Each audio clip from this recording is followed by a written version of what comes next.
ఐదవ భాగం అనేటువంటిది 52 నుంచి 151 వరకు ఉండేటువంటి ఆర్టికల్స్ ఫిఫ్త్ పార్ట్ గురించి చెప్తున్నాయి. 52 నుంచి 151 వరకు ఉండేటువంటి ఆర్టికల్స్ ఫిఫ్త్ పార్ట్ గురించి చెప్తున్నాయి. ఇది largest part in Indian constitution. ఇది భారతదేశ రాజ్యాంగంలోనే పెద్ద భాగం లాగా చెప్పడం జరుగుతుంది. భారతదేశ రాజ్యాంగంలోనే పెద్ద భాగం ఏంటి అంటే ఈ ఫిఫ్త్ పార్ట్ అనేటువంటిది. మరి ఈ ఫిఫ్త్ పార్ట్లో ఏ ఏ అంశాల గురించి చదువుకుంటాం అంటే దీంట్లో మళ్ళీ చాప్టర్స్ ఉంటాయి. ఫస్ట్ చాప్టర్ మొదటి అధ్యాయం అనేటువంటిది దేని గురించి చెప్తుంది అంటే రాష్ట్రపతి గురించి చెప్తుంది. దానితో పాటు మొదటి అధ్యాయం అనేటువంటిది కేంద్ర కార్యనిర్వాహక శాఖ గురించి చెప్తుంది. కేంద్ర కార్యనిర్వాహక శాఖ, సెంట్రల్ ఎగ్జిక్యూటివ్ బాడీ. మళ్ళీ చూడండి, నేను ఫిఫ్త్ పార్ట్ గురించి చెప్తున్నాను. భారతదేశ రాజ్యాంగంలో ప్రాథమిక విధుల తర్వాత ఉండేటువంటి భాగం గురించి చెప్తున్నాము.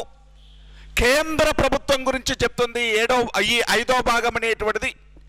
ఈ కేంద్ర ప్రభుత్వంలో అంటే ఐదో భాగము అనేటువంటిది 52 నుంచి 151 వరకు ఉండేటువంటి ఆర్టికల్స్ కేంద్ర ప్రభుత్వం గురించి చెప్తూ ఈ కేంద్ర ప్రభుత్వము అంటే ఏంటో చెప్తుంది ఫిఫ్త్ పార్ట్.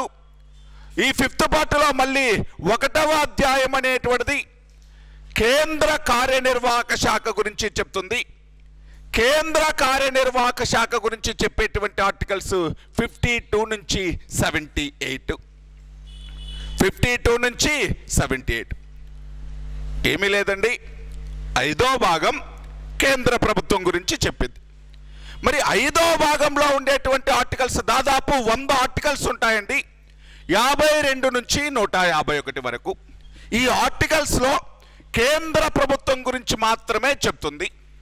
అంటే కేంద్ర కార్యనిర్వాహక శాఖ అంటే ఏంటి, కేంద్ర శాసన నిర్మాణ శాఖ అంటే ఏంటి, కేంద్ర ప్రభుత్వానికి సంబంధించినటువంటి సుప్రీంకోర్టు అంటే ఏంటి, అదేవిధంగా కాగ్కు సంబంధించినటువంటివి ఏవైతే కేంద్ర ప్రభుత్వానికి రిలేటెడ్గా ఉంటాయో అవన్నీ కూడా ఈ ఆర్టికల్స్లోనే ఉంటాయి.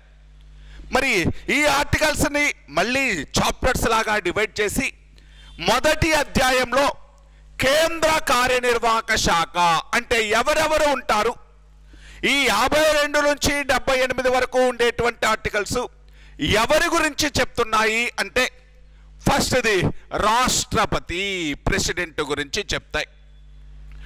రాష్ట్రపతి ప్రెసిడెంట్ గురించి ఈ మధ్యలో ఉండేటువంటి ఆర్టికల్స్ చెప్తాయి. రెండోది ఉపరాష్ట్రపతి వైస్ ప్రెసిడెంట్ గురించి చెప్పేటువంటి ఆర్టికల్స్ కూడా ఇవే. నెక్స్ట్ది మంత్రిమండలి, ప్రధానమంత్రి మరియు మంత్రిమండలి. ప్రధానమంత్రి మరియు మంత్రిమండలి అంటే క్యాబినెట్. ప్రధానమంత్రి మరియు మంత్రిమండలి అంటే క్యాబినెట్. నెక్స్ట్ది అటార్నీ జనరల్. అటార్నీ జనరల్ ఇదండి. కేంద్ర కార్యనిర్వాహక శాఖ అంటే ఎవరెవరు వస్తారు అంటే ఎగ్జిక్యూటివ్ బాడీలో రాష్ట్రపతి, ఉపరాష్ట్రపతి, ప్రధానమంత్రి మరియు మంత్రిమండలి, అటార్నీ జనరల్. అంటే 52 నుంచి 78 వరకు ఉండేటువంటి ఆర్టికల్స్ ఎవరెవరి గురించి చెప్తున్నాయి అంటే రాష్ట్రపతి గురించి చెప్తాయి, ఉపరాష్ట్రపతి గురించి చెప్తాయి, ప్రధానమంత్రి మరియు మంత్రిమండలి గురించి, అటార్నీ జనరల్ గురించి ఇన్ఫర్మేషన్ ఇస్తుంది. ఇదంతా కూడా మనం ఫస్ట్ చాప్టర్లో నేర్చుకోవాలి. వీళ్ళందరి గురించి నేర్చుకోవాలి. మరి నెక్స్ట్ సెకండ్ చాప్టర్ 2వ అధ్యాయం అనేటువంటిది కేంద్ర ప్రభుత్వంలో 2వ అధ్యాయం ఏం చెప్తుంది అంటే సెంట్రల్ లెజిస్లేటివ్ బాడీ, కేంద్ర శాసన నిర్మాణ శాఖ. కేంద్ర శాసన నిర్మాణ శాఖ. కేంద్ర శాసన నిర్మాణ శాఖ, సెంట్రల్ లెజిస్లేటివ్ బాడీ.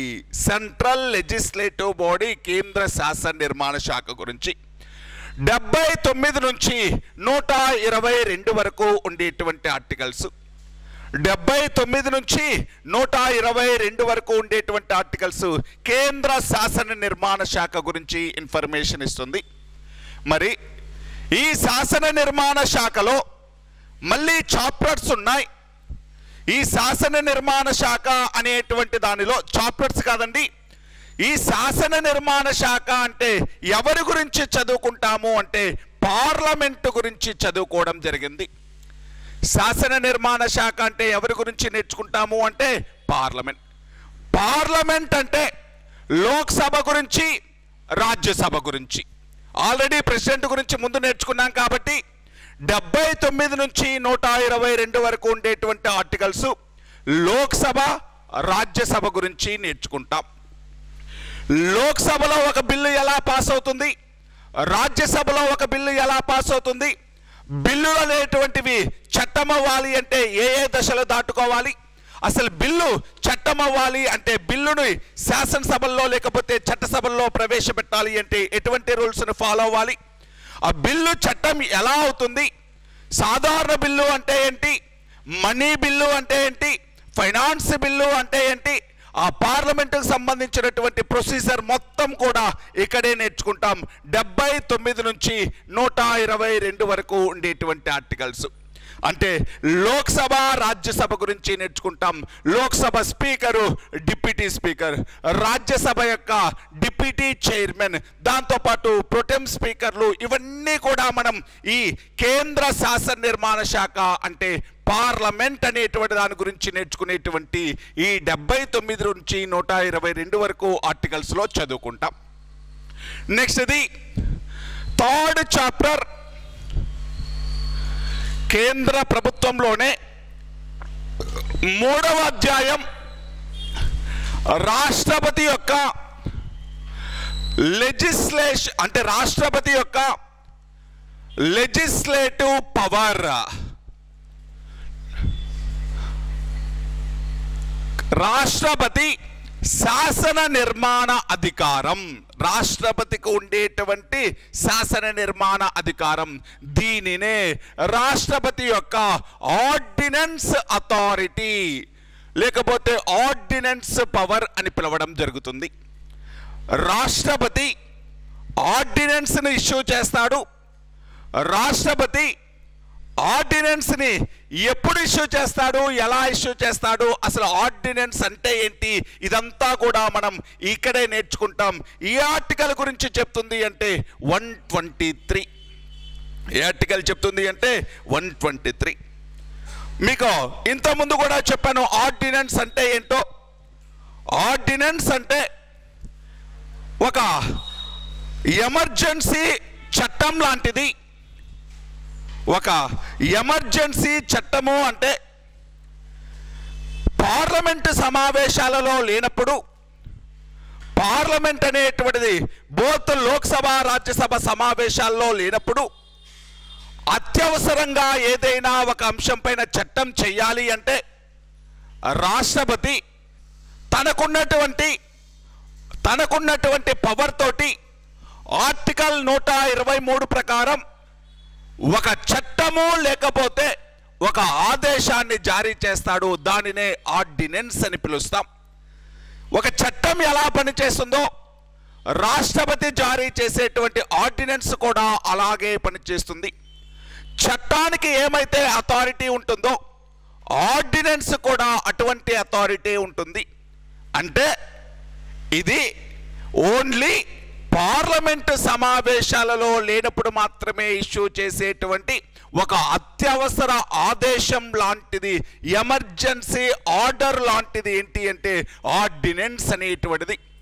ఈ ఆర్టికల్ చెప్తుంది అంటే 123. ఎగ్జామ్లో రిపీటెడ్ అండి ఆర్టికల్ అడుగుతూ ఉంటాడు. రాష్ట్రపతికి ఆర్డినెన్స్ జారీ చేసే అధికారం ఏ ఆర్టికల్ ఇచ్చింది అంటే 123. నెక్స్ట్ ఇది 4th చాప్టర్ కేంద్ర ప్రభుత్వానికి సంబంధించి 4th చాప్టర్ ఏంటి అంటే సుప్రీంకోర్టు గురించి ఇన్ఫర్మేషన్ ఇస్తుంది. 124 నుంచి 147 వరకు ఉండేటువంటి ఆర్టికల్స్, 124 నుంచి 147 వరకు ఉండేటువంటి ఆర్టికల్స్ సుప్రీంకోర్టు అంటే కేంద్ర న్యాయ శాఖకు సంబంధించి సుప్రీంకోర్టు అనేటువంటిది భారతదేశంలో అత్యున్నతమైనటువంటి కోర్టు. ఈ సుప్రీంకోర్టు అనేటువంటి దాని గురించి అంటే సుప్రీంకోర్టు అనేటువంటిది ఎలా పనిచేస్తుంది, ఎక్కడి నుంచి పనిచేస్తుంది, ఎంతమంది న్యాయమూర్తులు అనేటువంటి వాళ్ళు, జడ్జెస్ అనేటువంటి వాళ్ళు ఉంటారు, ఈ జడ్జిని చీఫ్ జస్టిస్ని ఎవరు అపాయింట్ చేస్తారు, వాళ్ళ యొక్క టైం పీరియడ్ అంటే వాళ్ళ యొక్క కాల పరిమితి ఎంత, పదవీ కాలం ఎంత, ప్రమాణ స్వీకారం ఎవరు చేయిస్తారు, ఇటువంటి వాటన్నిటి గురించి ఈ 4th చాప్టర్లో నేర్చుకుంటాం. లాస్ట్ది 5th చాప్టర్ కాగ్ గురించి ఇన్ఫర్మేషన్ ఇస్తుంది. 5th chapter CAG, controller and auditor general. Controller and auditor general.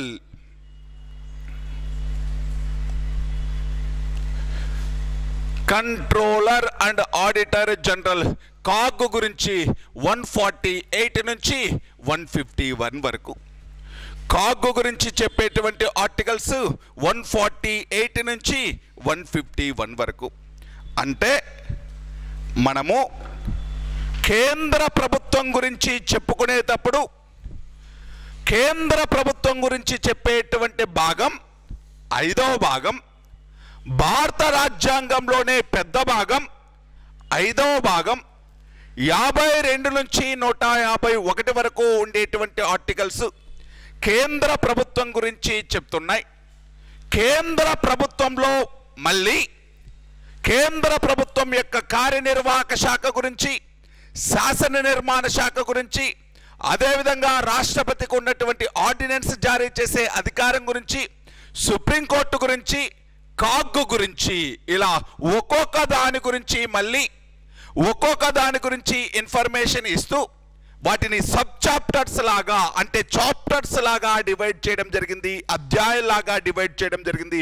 మొత్తం ఎన్ని అధ్యాయాలు ఉన్నాయి అంటే 5 చాప్టర్స్ అనేటువంటివి ఉన్నాయి. ఫస్ట్ చాప్టర్ కేంద్ర ప్రభుత్వం యొక్క కార్యనిర్వాహక శాఖ గురించి చెప్తుంది, 52 నుంచి 78 వరకు ఆర్టికల్స్. రెండోది శాసన నిర్మాణ శాఖ గురించి చెప్తుంది, 79 నుంచి 122. రాష్ట్రపతి యొక్క ఆర్డినెన్స్ అథారిటీ గురించి చెప్తుంది, 123. సుప్రీంకోర్టు గురించి చెప్తుంది, 124 నుంచి 147. కాగ్ గురించి చెప్తుంది, 148 నుంచి 151 వరకు ఉండేటువంటి ఆర్టికల్స్. మరి ఈ కేంద్ర ప్రభుత్వం గురించి ఒక్కొక్క దాని గురించి మనము అంటే కార్యనిర్వాహక శాఖ, శాసన నిర్మాణ శాఖ, ఇలా ఒక్కొక్క దాని గురించి నేర్చుకుందాం. ఫస్ట్ హెడ్డింగ్ పెట్టుకుందాం. ఫస్ట్ హెడ్డింగ్ ఏంటి అంటే కేంద్ర కార్యనిర్వాహక శాఖ అని హెడ్డింగ్ పెట్టుకొని, కేంద్ర కార్యనిర్వాహక శాఖ ఎగ్జిక్యూటివ్ బాడీ అని హెడ్డింగ్ పెట్టుకొని, ఈ కార్యనిర్వాహక శాఖలో ఫస్ట్ మనం రాష్ట్రపతి అనేటువంటి చాప్టర్, రాష్ట్రపతి అనేటువంటి వ్యక్తి గురించి నేర్చుకుందాం. హెడ్డింగ్ పెట్టుకోండి, రాష్ట్రపతి, ప్రెసిడెంట్.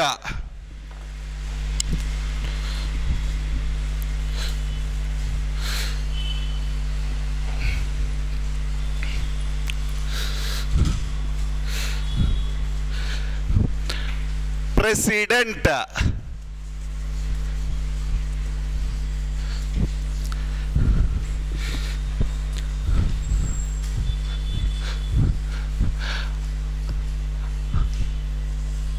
అన్నీ మనకు తెలిసినట్టే ఉంటాయి, చిన్న చిన్న లాజిక్లు అంతే. అంతా సబ్జెక్ట్ అంతా మనకు తెలుస్తుంది, కానీ కొంచెం క్లారిటీ అనేటువంటిది వస్తుంది అంతే. ఇక్కడ మనము ఆల్రెడీ చాలాసార్లు చదువుకొని ఉంటాం కాబట్టి ఆ క్లారిటీ అనేటువంటిది తీసుకుంటూ వెళ్ళిపోదాం. రాష్ట్రపతి,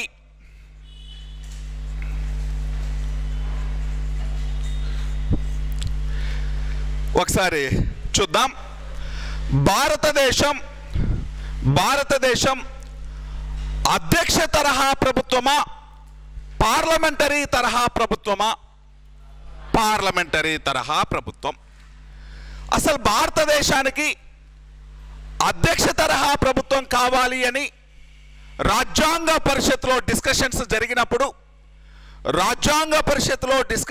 జరిగినప్పుడు కొంతమంది ఏం కావాలి అన్నారు అంటే అధ్యక్ష తరహా ప్రభుత్వం కావాలి అన్నారు. మరికొంతమంది ఏమన్నారు అంటే పార్లమెంటరీ తరహా ప్రభుత్వం కావాలి అన్నారు. మెజారిటీ సభ్యులు పార్లమెంటరీ తరహా ప్రభుత్వం కావాలి అన్నారు. ఎందుకని పార్లమెంటరీ తరహా ప్రభుత్వము అనేటువంటి దాన్ని చూస్ చేసుకున్నారు అంటే దానికి ఒక 2-3 కారణాలు వాళ్ళు చెప్పారు. ఏంటి అంటే మనము భారతీయులము దాదాపు ఒక 200 సంవత్సరాల నుంచి బ్రిటన్ వాళ్ళ యొక్క కంట్రోల్లో ఉన్నాం. భారతదేశంలో ఉండేటువంటి వాళ్ళకి బ్రిటన్ వాళ్ళ యొక్క అడ్మినిస్ట్రేషన్ గురించి అంతో ఇంతో పరిచయం ఉంది. బ్రిటిష్ వాళ్ళు పార్లమెంటరీ తరహా ప్రభుత్వాన్ని ఫాలో అవుతున్నారు. బ్రిటన్లో పార్లమెంటరీ తరహా ప్రభుత్వం అనేటువంటిది ఉంది. అక్కడ అసలు పార్లమెంటరీ తరహా ప్రభుత్వము అంటే ఏంటి? పార్లమెంటరీ తరహా ప్రభుత్వము అంటే మంత్రిమండలి పార్లమెంటుకు బాధ్యత వహించాలి. పార్లమెంటుకు బాధ్యత వహించాలి అంటే మంత్రులు ఎక్కడి నుంచి సెలెక్ట్ చేసుకోవాలి అంటే పార్లమెంటు నుంచి సెలెక్ట్ చేసుకోవాలి. ఒక్కసారి డిఫరెన్స్ చెప్తాను చూడండి. అధ్యక్ష తరహా ప్రభుత్వానికి, పార్లమెంటరీ తరహా ప్రభుత్వానికి ఈ రెండిటికి డిఫరెన్స్ చూద్దాం. ఫస్ట్ అధ్యక్ష తరహా ప్రభుత్వానికి ఎగ్జాంపుల్గా అమెరికాను తీసుకుందాం.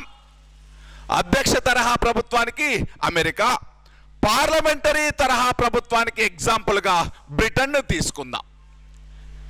ఇప్పుడు చూడండి, అమెరికాలో ఎలక్షన్స్ అనేటువంటివి జరుగుతాయి. అమెరికాలో ఎవరికి ఎలక్షన్స్ జరుగుతాయి అంటే అధ్యక్షుడికి ఎలక్షన్స్ జరుగుతాయి. అంతేనా? అమెరికాలో అధ్యక్షుడికి ఎలక్షన్స్ జరుగుతాయి. ఈ అధ్యక్షుడు అనేటువంటి వాడు సెలెక్ట్ అయిన తర్వాత అంటే ఎన్నికైన తర్వాత ఈ అధ్యక్షుడు అనేటువంటి వాడు తనకు నచ్చినటువంటి కొంతమంది సభ్యులని మంత్రులుగా నియమించుకోవడం జరుగుతుంది.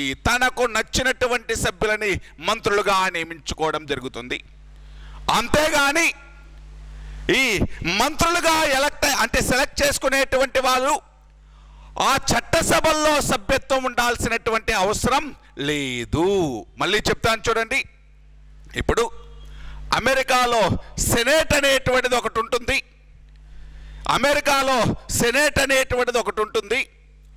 అంటే చట్టసభలు మనకి ఎలాగైతే లోక్సభలు రాజ్యసభలు ఉంటాయో అక్కడ కూడా సెనేట్ అనేటువంటిది ఒకటి ఉంటుంది. అంటే మనకి దగ్గర మినిస్టర్ అవ్వాలి అంటే, మన దగ్గర మంత్రి అవ్వాలి అంటే ఖచ్చితంగా లోక్సభలో కానీ రాజ్యసభలో కానీ సభ్యత్వం ఉండాలి. ఒకవేళ సభ్యత్వం లేకపోతే 6 నెలలలోపు ఏదో ఒక సభలో సభ్యత్వం పొందాలి. మళ్ళీ చెప్తాను చూడండి. మన దగ్గర మీన్స్ మనం ఏ ప్రభుత్వాన్ని ఫాలో అవుతున్నాం? పార్లమెంటరీ తరహా. అంటే పార్లమెంటరీ తరహా ప్రభుత్వాన్ని ఫాలో అవుతుంటే ఒక మంత్రిగా నియమించాలి అంటే ఖచ్చితంగా అతను ఏదో ఒక సభలో ఎయిదర్ లోక్సభ లేకపోతే రాజ్యసభలో సభ్యత్వం కలిగి ఉండాలి. ఇన్ కేస్ అతడిని మంత్రిగా నియమించేటప్పటికీ లోక్సభలో లేకపోతే రాజ్యసభలో ఏ సభలో కూడా సభ్యత్వం లేకపోతే అతను 6 నెలలలోపు ఏదో ఒక సభలో సభ్యత్వం సంపాదించాలి. ఎక్కడ? పార్లమెంటరీ తరహా ప్రభుత్వం అంటే భారతదేశంలో. ఫర్ ఎగ్జాంపుల్ చూడండి, పివి నరసింహారావు అనేటువంటి వ్యక్తి 1991 నుంచి 96 వరకు ప్రధానమంత్రిగా పనిచేశాడు. 1991 నుంచి 96 వరకు ప్రధానమంత్రిగా పనిచేసినప్పుడు ఆయన ఆ లోక్సభ ఎన్నికల్లో అంటే 1991 లోక్సభ ఎన్నికల్లో అసలు కంటెస్టే చేయలేదు, పోటీ చేయలేదు, ఆల్రెడీ రిటైర్మెంట్ తీసుకున్నాడు. కాకపోతే ఈ ఎలక్షన్స్లో కాంగ్రెస్ పార్టీకి పూర్తి స్థాయి మెజారిటీ రాలేదు. పూర్తి స్థాయి మెజారిటీ అంటే ఎంత? 1/2 + 1 అంటే సగం కంటే ఎక్కువ మెజార్టీ. సగం కంటే ఎక్కువ మెజార్టీ అంటే 540 ఇంత అంటే దాదాపు 273, 274 రావాలి. కానీ ఆ ఎలక్షన్స్లో కాంగ్రెస్ పార్టీకి దాదాపు 210 సీట్లు మాత్రమే వచ్చాయి. మరి గవర్నమెంట్ను ఫామ్ చేసే పూర్తి స్థాయి మెజారిటీ రాలేదు. కాబట్టి పూర్తి స్థాయి మెజారిటీ రాకపోయినప్పటికీ ఎక్కువ స్థానాలు గెలుచుకున్నటువంటి అతిపెద్ద పార్టీగా కాంగ్రెస్ పార్టీ నిలిచింది. అంటే అన్ని పార్టీలలో కంటే కూడా ఎక్కువ సీట్లు కాంగ్రెస్ పార్టీకి వచ్చింది. కానీ కాంగ్రెస్ పార్టీకి ప్రభుత్వాన్ని ఫామ్ చేసేంత మెజారిటీ రాలేదు. అందుకని వీళ్ళందరికీ ఆమోదయోగ్యమైనటువంటి పివి నరసింహారావు అనేటువంటి వ్యక్తిని కాంగ్రెస్ పార్టీ అంటే బయటికి తీసుకొచ్చి ఈ పివి నరసింహారావు అనేటువంటి వ్యక్తిని ప్రధానమంత్రిగా చేసింది. అంటే ఈయన ప్రధానమంత్రి అయ్యే సమయానికి ఏ సభలో సభ్యత్వం లేదు. మరి ప్రధానమంత్రి అయిన తర్వాత నంద్యాలలో జరిగినటువంటి అంటే నంద్యాలలో ఆయన మళ్ళీ ఉప ఎన్నికలు అనేటువంటివి జరిపి నంద్యాలలో జరిపినటువంటి అంటే నంద్యాల నుంచి లోక్సభకు పోటీ చేశాడు. నంద్యాల లోక్సభ నుంచి ఆయన మళ్ళీ ఎంపీగా ఎన్నిక కావడం జరిగింది. అంటే ప్రధానమంత్రిగా నియమించాలన్నా మంత్రిగా నియమించాలి అన్నా అతను ఏదో ఒక సభలో సభ్యత్వం కలిగి ఉండాలి. ఇన్ కేసు సభ్యత్వం లేకపోతే 6 నెలల లోపు ఏదో ఒక సభలో సభ్యత్వం పొందాలి. ఇది పార్లమెంటరీ తరహా ప్రభుత్వము. పార్లమెంటరీ తరహా ప్రభుత్వము అంటే ఎవరికి ప్రయారిటీ ఇస్తున్నారు అంటే పార్లమెంటుకు ప్రయారిటీ ఇవ్వడం జరుగుతుంది. ఈ మొత్తము కూడా ఎన్నికైనటువంటి మంత్రులు మరియు ప్రధానమంత్రి అందరూ కూడా ఎవరికి రెస్పాన్సిబుల్ అంటే పార్లమెంటుకు రెస్పాన్సిబుల్. అదే అధ్యక్ష తరహా ప్రభుత్వము అంటే అధ్యక్షుడు అనేటువంటి వాడు తనకు నచ్చినటువంటి కొంతమంది వ్యక్తులని మంత్రులుగా నియమించుకుంటాడు. తనకి ఇష్టం లేనప్పుడు ఎప్పుడైనా కూడా ఈ మంత్రులను తొలగించి కొత్త మంత్రులు అనేటువంటి వాళ్ళని సెలెక్ట్ చేసుకుంటాడు. అంటే ఇక్కడ ఎవరికి ప్రయారిటీ అంటే అధ్యక్షుడికి ప్రయారిటీ, ప్రెసిడెంట్కు ప్రయారిటీ. ఇక్కడ మంత్రులుగా నియమించాలి అంటే వాళ్ళు చట్టసభల్లో సభ్యులు అవ్వాల్సినటువంటి అవసరం లేదు. ఏ సభకు వాళ్ళు